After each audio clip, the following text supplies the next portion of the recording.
Hello, Battle Brothers and Sisters! Bem-vindo a mais um episódio atrasado sobre o universo do Warhammer 40k. Hoje nós vamos dar um sumário dos Tau, uma raça tecnológica que luta por, digamos, o bem comum.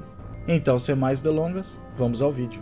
Os Tau são uma raça jovem de seres orientados tecnologicamente da Fringe Oriental e as espécies dominantes do Império Tau. Tau, o planeta natal dos Tau, foi descoberto em 789, M35, pelos adeptos mecânicos Exploration Fleet Ship Lands Vision. Os registros dos adeptos mecânicos indicam que naquela época, as espécies do Tau haviam dominado o uso de ferramentas e armas simples, bem como fogo. No entanto, antes que o planeta pudesse ser purificado e colonizado pelo Imperium, uma violenta tempestade do Warp surgiu em todo o planeta. Pouco depois, a raça Xenos foi efetivamente esquecida pela humanidade e ficou fora de alguns registros do Explorator. Seriam outros 6.000 anos antes que o Imperium tivesse contato com os Tau, quando uma classe desconhecida de nave foi encontrada pelas naves de defesas do sistema Devlan, no último segmento. Depois de não responder aos desafios navais, a nave foi destruída. Corpos recuperados aos destroços formaram a combinação próxima dos registros da Lands Vision.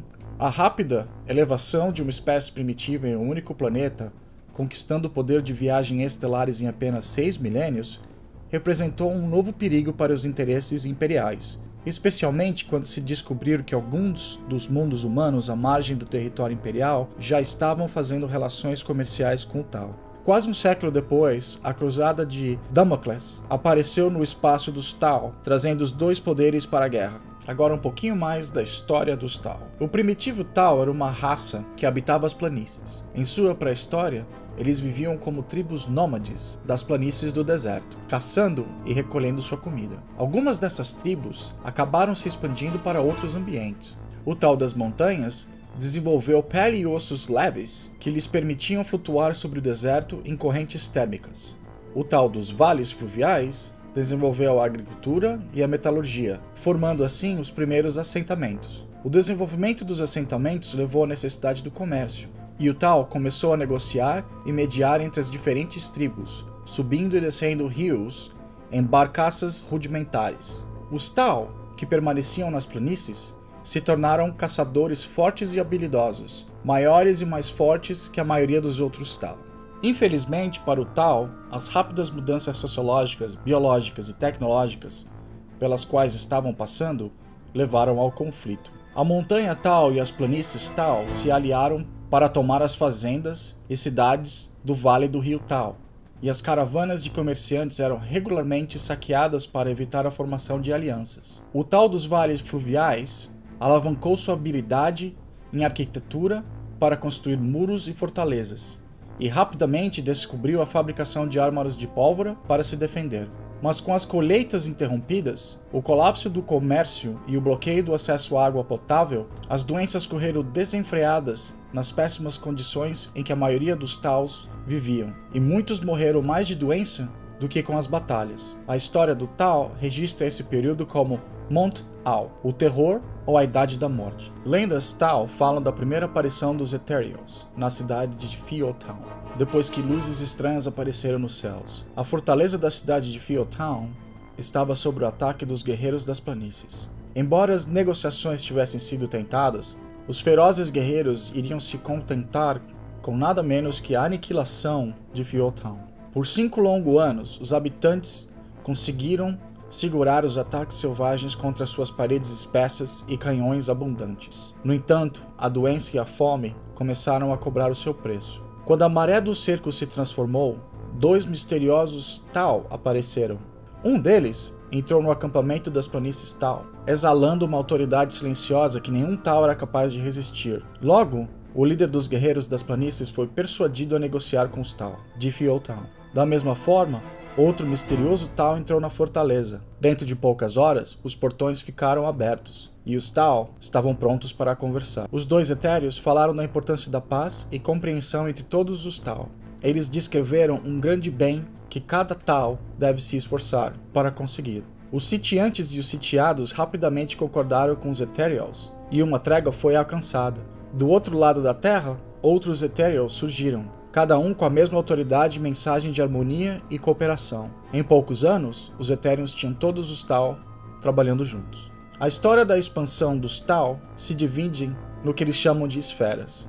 A primeira esfera foi um período dinâmico, que viu o Tau rapidamente levar o seu planeta natal para as estrelas. As perdas entre os primeiros colonos foram altas, mas sob a proteção da Casta de Fogo, a expansão continuava. Durante esse período, o nascente Império Tau assimilou suas primeiras culturas alienígenas sob a orientação dos Etéreos, os Traxianos, os Nakisars, os Krot e vários outros. Os Orcs foram uma exceção notável, os Greenskins selvagens dando ao Tau sua primeira experiência de guerra interespécies, em grande escala.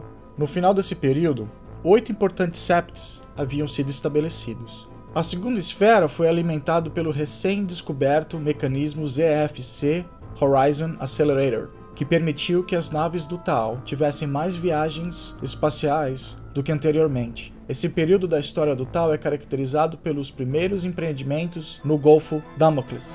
Várias propriedades foram estabelecidas e vários poderes locais existentes foram trazidos para o rebanho do Tau, por conquista ou por acordo comercial. Infelizmente para o Tau, isso incluía mundos do Império do Homem, um poder galáctico cuja escala os Tau ignoravam. Os esforços da segunda expansão da esfera foram interrompidos quando a Cruzada de Damocles aniquilou rapidamente os poderes do Tau do outro lado do Golfo e prosseguiu para penetrar profundamente no coração do território Tau, antes de ser levada a um impasse em Dal-Ith. A terceira esfera se resume ao despertar da retirada imperial do espaço Tau, deixando o Império à beira do colapso. Os Eteriais, percebendo que o Império poderia rapidamente recuperar a iniciativa, declararam que isso seria um catalisador para um vigor mais renovado em seus esforços de expansão. Frotas de conquista militar e expansão colonial, primeiro lideradas pelo comandante O-Jeová e depois pelo comandante O-She-Serah, foram despachados para recuperar territórios perdidos do Tau, e capturaram vários mundos imperiais que haviam sido deixados sem defesa, já que seus defensores reuniram as forças para a Batalha de Macragge. Eventualmente, a terceira esfera de expansão foi paralisada devido aos contra-ataques imperiais no Golfo de Damocles e a formação do Grande Rift. A quarta esfera de expansão foi lançada logo após a formação do Grande Rift. Utilizando novos motores antimatéria, a frota foi considerada perdida em um acidente em massa, mas na verdade ela foi lançada do outro lado da galáxia através de um wormhole. Anos após o seu desaparecimento, a quarta esfera foi capaz de fazer contato com o Império Tau através do Warp, resultando na quinta esfera de expansão. A quinta esfera de expansão foi lançada na esteira do Malfadado Quarto. É a fase atual de expansão do Tau. A expedição mudou-se para o Wormhole, deixado pela quarta esfera, agora conhecida como Startide Nexus. O amplo papel que o Tau desempenha em sua sociedade é ditado pela casta em que eles nascem, e cada casta é fisicamente distinta uma da outra, a ponto de ser subespécies separadas. Os Tau da Casta de Fogo são guerreiros da sociedade Tau, e são os mais massivos e fisicamente poderosos do Tau. Os Tau da Casta da Terra têm a população mais numerosa de todas as castas, a maioria sendo trabalhadores fisicamente robustos que trabalham em fazendas, fábricas e equipes de construção, e as mentes mais brilhantes passam a ser engenheiros e médicos. Os Tau da Casta da Água são os funcionários públicos, comerciantes, administradores, burocratas e diplomatas da sociedade Tau, que fluem entre as outras castas e outras espécies e garante que todos tenham o que precisam para servir ao grande bem. Eles exibem uma afinidade fácil com idiomas e adotam muitas outras formas de comunicação. Os Tau da Casta do Ar são às vezes conhecidos como a casta invisível, embora sua fragilidade signifique que eles são lentos e fracos, mesmo em ambientes de gravidade moderada. Finalmente, os Tau da casta etérea são os líderes espirituais e políticos do Tau, e o Tau de outras castas se submetem à sua autoridade. Se um etéreo ordenasse um Tau de uma casta diferente para se matar, este seria obedecido instantaneamente e sem questionamento. Bom, esse foi finalmente o resumo rápido da facção dos Tau. Em vídeos de facções futuros, nós iremos falar sobre os bilhões que participam no exército do Império, os Astra Militarum. Mas antes, é bem capaz de nós teremos alguns open box. Surpresa! Talvez alguma coisa sobre o Age of Sigmar? Bom, vamos ver. E com isso, novamente, esperamos que vocês gostem do nosso conteúdo e por favor deixe o seu comentário abaixo. E se você realmente gostou, deixe o seu like e, lógico, se inscreva no canal. Até a próxima e, como sempre, The Emperor protects.